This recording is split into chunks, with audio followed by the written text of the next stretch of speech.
Welcome to 734 Games, and this is your host Tom, and today we are playing a game called Zenith by Badland Games. And this game is available on Windows, Microsoft Windows, Microsoft Xbox, and of course the PlayStation 4. Now this game was published by Badland Publishing, but it was actually developed by Infinigon. Yeah, it's Infinigon. It's kind of a weird name. But what you have here is an old school action RPG. You will, like, if you play this game, it'll remind you a lot of A Bard's Tale. There's another game that's kind of in the same vein. That game is available on most platforms as well. This one's obviously a little bit more modern than that game. A Bard's Tale was is on all the I think it's Microsoft Windows, and it's on PC. On Mac and Linux. I don't know if you can get it on the console. You may be able to get it backwards compatible on the Xbox One, but we're not talking about A Bard's Tale. We're talking about Zenith, which is a game that's sort of a nod to that style of game, and it's obviously a nod to movies like Monty Python and such. What you are is you're this adventure mage who is in this fantasy world, but this fantasy world here is not just magic. It also has science in it. So there's some sci-fi elements to this game. I'm not going to give away a whole lot. All of the text is all the dialogue is in text, so don't expect any voiced over dialogue.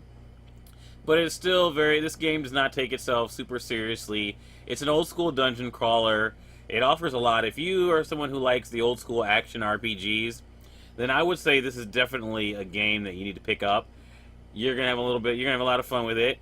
And I mean, this is a game that now, what's weird is the critical response to this game was not as good as the user reviews on Metacritic or Steam. Like on Metacritic, I want to say the critic reviews were like 57%, and the user reviews on Metacritic were 7.3, which for a game that's been out for a little while, which this game has been out for a little while, for user scores to be that high, be 7.3, that's a good game usually. That means it's a game that the users who play the game enjoy it. And now on Steam, where Steam has actually had a lot more, because the thing about Metacritic is there's not a lot of reviews for this title, but on Steam you have a couple hundred reviews, and out of the 310 reviews of this game, 225 of them are positive. So basically, the game is mostly positive. You know, I mean, you have a few reviews that aren't, but overall the game is mostly positive, and it's definitely a game for people who obviously want that old school action RPG feel. You're not looking for this is an indie game. You're not gonna get that big AAA experience playing this game. Now, as you can see, this game does not have super beautiful hardcore graphics, but what it does have is a good leveling system with a good loot system for loot and a good inventory system. And I mean, the graphics are good enough to get the story across. The writing is definitely decent enough to get the humor across, just that, you know, to implement the comedy. This game does what it needs to do. It does just enough to do what it needs to do. Like I said, this is not a AAA experience, although it is available on all the platforms that, you know, most people have. Obviously, it's not on. I could see this on Linux or Mac, but it's not on those operating systems, unfortunately. Although recently I took a trip to Linuxville on the latest version of Ubuntu, and man, that thing is really messed up now. It's unfortunate. Ubuntu used to be a great operating system. And right now, the Ubuntu that's out right now is not very good. Like half the games I used to run on Linux didn't run. Half not games, but half the programs. The programs you'd use to run games, like Steam and Wine and all these other things. So I mean, you probably can't run this on Linux. You probably can't run anything on the new Linux. But this is definitely a decent game to pick up. It didn't cost me a lot. Now I got this in a bundle from fanatical.com, and it's a really cool site. I get games from them a lot, and I picked this up. Like I get games from Fanatical, and I get games from Humble Bundle, from the monthly bundle. But Fanatical, you're going to get a lot of good, hidden gems like this game. Now, this game did not get a lot of attention from reviewers. So, like, when I was talking about Metacritic, it only had like 4 reviews as far as critical reviews. There weren't a lot of critical reviews for this game. And obviously, I think that professional reviewers would be pretty hard on a game that's this indie. I mean, in indie games, this game is obviously not made to compete with your God of Wars and your Witcher 3s, and rightfully so.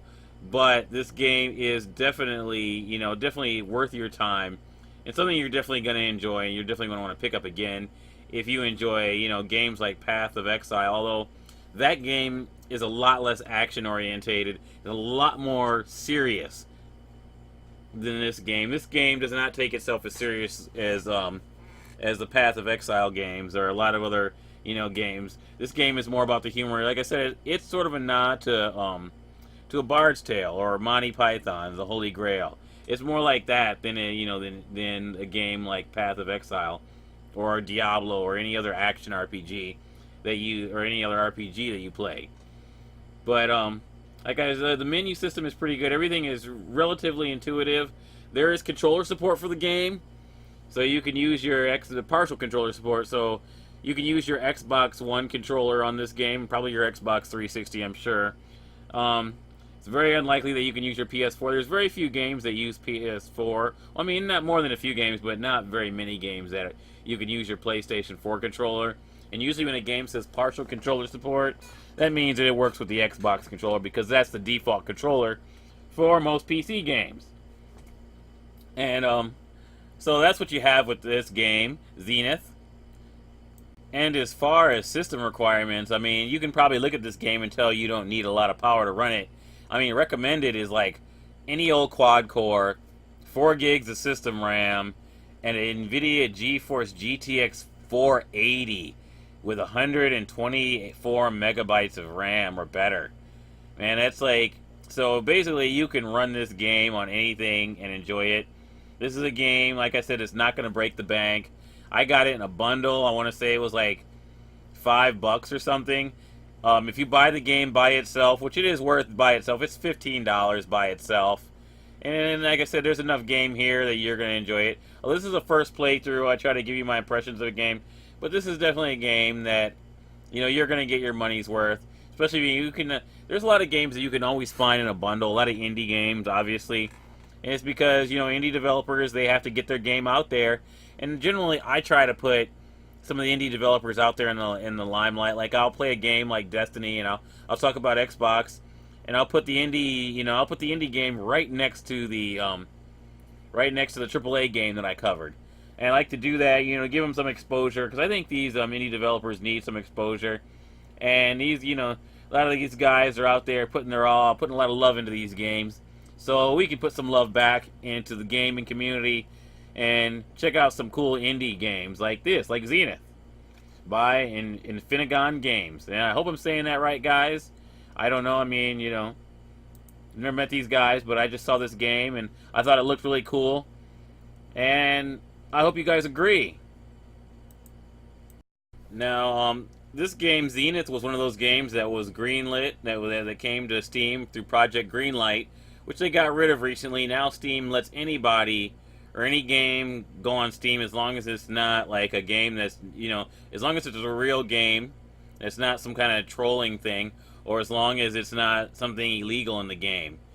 So they basically let anybody on there. Although I miss Project Greenlight. I miss, like, the old Steam was so cool because a lot of these games that may not have ever even been made, because a lot of these games had to come out on PC first, had to come out on Steam first. A lot of these games probably would not have been made if it weren't for Steam Greenlight. I thought that was a really awesome program. Now with anybody putting games on there, I don't know. I think that's kind of a slippery slope, having anybody put their game on Steam. But that's just how it is these days. That's how Steam's rolling these days. It seems like Steam got away from community, and that's unfortunate. But here we are, and we have this awesome game now, and we get to play. We get to enjoy it for what it is. And checking out this developer's webpage, it looked like it was made by like 3 people. They say they have, like, I guess combined they got 30 years of development in the industry. But this is definitely a small game. I don't know I couldn't find out what engine they used. It's probably Unity or something like that, or something they made themselves. But the game is very simple. Zenith is not an indie project without some rough edges. It does have some rough edges. Combat system's a little clunky, but it works. Some of the body models are kind of clunky. Some of the characters, when the way they stand or whatever, are kind of stiff. But I mean, there's nothing here that is going to make you want to turn away from this game. Obviously, if you're someone who likes the AAA voice acting, if you're looking for something like Diablo 3, then you're not going to get that in this game. Now, this game also does not offer multiplayer. It's single player only, and it's all about the single player experience and the humor, and just delivering a nice long RPG with a decent enough battle system, fighting engine, and a decent loot system. And that's really, I mean, with an old school indie RPG, action RPG like this one, that's all you really need. Those are the things you really need. But if you're somebody who's looking for more than that, then obviously you're going to want to spend a little bit more money and get something that's a little bit more AAA. But if you're somebody who games and who plays a lot of indie games, and you're willing to overlook, the lack of AAA polish, then this is definitely a game you should pick up. I would suggest going to fanatical.com and looking for a bundle. Because, I mean, with indie games, it's probably best to get them in bundles, obviously, to get your money's worth, because you can get more than one game, and you get some other really cool games. And, like, there's some games that should, that had bigger budgets than this, that I should have liked better, and I didn't. Like, I played this one game, Technomancer by Spiders, and I loved every other game Spiders did, except for that one. I don't know, like that one is probably had a budget like 10 times of what this game is. And to me, the fighting engine was just as clunky as this one, and it didn't have the humor. It took itself really seriously, and I just couldn't get into it. This game is definitely, like, I would get this game over that game and save my money. But I mean, obviously, like, if you're looking for a big AAA game, this isn't your game. If you're looking for a fun indie game that doesn't take itself too seriously, then here you go. And that's pretty much it for this episode of 734 Games. I hope you've enjoyed this video. I hope it inspired you to buy this game. I'm going to leave you with some of the... I just want to show you what some of the games... I always try to leave you with a little bit of the audio. I think audio is important in a game. This game has decent enough audio. Like, the musical score is decent. The sound effects are okay. You're not... Obviously, the dialogue, and if you hear singing, you're not going to really hear audible, lyrics, because that's not what this game is about. And Finnegan kind of took a minimalist approach to this game, and that's fine. For an indie game, that's great. You don't really need them to go all out, because sometimes when indie developers try to go all out, the game ends up being worse than it would have been if they would have just taken the minimalist approach and stayed within their budget. And that's all for this episode, and let me leave you with this audio.